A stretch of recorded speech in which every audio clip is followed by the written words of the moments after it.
আসসালামু আলাইকুম, সবাইকে গুড মর্নিং জানিয়ে শুরু করলাম আজকের ব্লগটি। আপনারা কেমন আছেন? আমি তো আলহামদুলিল্লাহ ভালো আছি। এই যে সকাল সকাল ছেলে যাবে স্কুলে, তাই ডিম সিদ্ধ দিলাম, ডিমটা খেয়ে যাবে।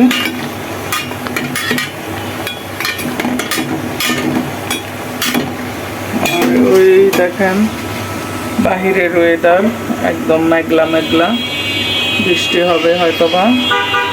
রাস্তাঘাট এখনো নীরব, ঘুমাচ্ছে। আমি ছেলেকে নিয়ে স্কুলে যাচ্ছি। গাইস, এই যে টুকিটাকি বাজার, আর সকালে নাস্তা নিয়ে আসলাম, বাচ্চারা খাবে। আর পেঁপে নিয়ে আসছি, আটা, এখানে বিম, লবণ, কারণ আমার প্রতিদিনই টুকিটাকি বাজার চলেই। এই হলো আজকের বাজার। আরো কিছু বাজার, এই যে এখানে আমি ইলিশ মাছ কিনে নিয়ে আসছে। মানে কি বলবো, বাংলাদেশের মানুষরা দাম দেখা ইলিশ খায় না, এত দাম ইলিশের। ভাবলাম নিয়ে যাই। এই হলো 3টা ইলিশ, 1200 টাকা নিয়েছে, 1230 টাকা নিয়েছে। আর ইন্ডিয়ার মানুষরা আমরা বাংলাদেশের মানুষরা ইলিশের দাম এত বেশি, মানে কি বলবো, খাইতে পারি না। কিন্তু ইন্ডিয়ার মানুষরা বা সেই খাওয়া খাচ্ছে, আমরা বাংলাদেশের মানুষরা খাইতে পারি না। এই হলো আমাদের বাঙালিরা, সব চলে যায় বাহিরে। এই যে এরকম সাইজ। সকাল সকাল আমরা নাস্তা করতে বসে গেলাম, মা ছেলে। এটা হলো নান রুটি, আর এখানে সবজি, সকালের নাস্তা এই নান রুটি আর সবজি। চিংড়ি শুকলা দিয়ে ভর্তা করবে, এটা সিদ্ধ করে নিচ্ছি ভালোভাবে, পরে ভেজে নিব তেলে। এখানে আছে শুকনা মরিচ, শুকনা মরিচ অবশ্য সব দেওয়া হবে না, কিছু ভেজে রাখা হবে খাওয়ার জন্য। আর এখানে পেঁয়াজ, রসুন আর চিংড়ি দেওয়া হবে পটলের শুকলার সাথে। হলো ইলিশ মাছ ধুয়ে কেটে ধুয়ে রেখেছি। আর এই যে পটল ভাজি করা হবে। এখানে হলো আলু আর কাঁচা কলা দিয়ে ইলিশ রান্না করা হবে। গাইস, এই যে পটল ভাজি হয়ে গেছে, এই যে মাছটা ভেজে নিচ্ছি। তেলটা ভালো করে গরম হয়ে গেছে, দেখ।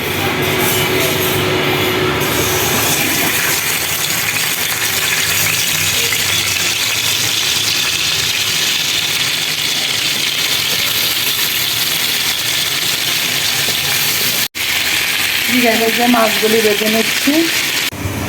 গাইস, এই যে নামাজ টামাজ পড়ে খেতে আসলাম, ডাইনিংয়ে বসে গেলাম। আজকের দুপুরে কি আয়োজন আপনাদেরকে একটু দেখাই। এটা হলো পটল ভাজি, আর এটা হলো ভর্তা, পটলের চামড়া দিয়ে চিংড়ির ভর্তা। আর এটা হলো আমাদের জাতীয় ইলিশ মাছ, মানে দিয়ে রান্না করেছি। আমি রান্না করেছি, আমি জানি না কেমন রান্না করলাম। কি দিয়ে? কাঁচা কলা আর হলো আলু দিয়ে, কারণ আলুটা আমার বাসায় দিতেই হয়, আমার ছোট মেয়ে আলু ছাড়া খায়ই না। আর এখানে এই যে শুটকির শিরা রয়ে গেছে কালকে, অনেক মজা এই তরকারিটা। আপনারা যদি কেউ খেয়ে থাকেন কমেন্টস করবেন আমাকে। সে গেলাম, দেখি কেমন হয়েছে পটলের ভাজি। বিসমিল্লাহ।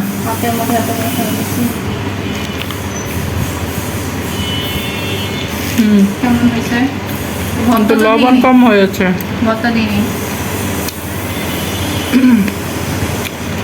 আমাদের রান্নার মধ্যে সবসময় লবণ কম হয়।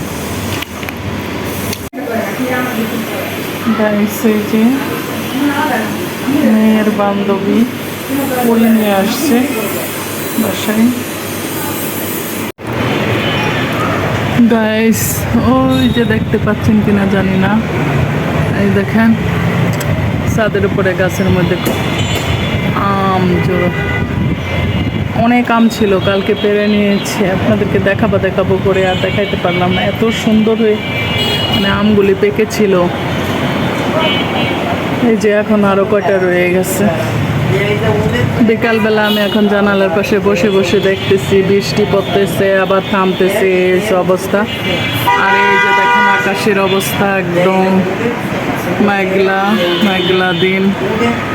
মানে বৃষ্টি হচ্ছে, এখনো দেখা যাচ্ছে না ক্যামেরায় হয়তোবা। গাইস এই যে দেখেন আমার ছেলে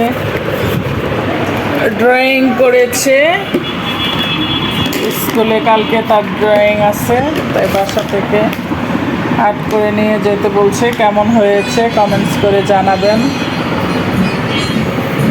ভিডিওটা যদি ভালো লেগে থাকে তাহলে অবশ্যই আমার ভিডিওটা শেয়ার করে দিবেন।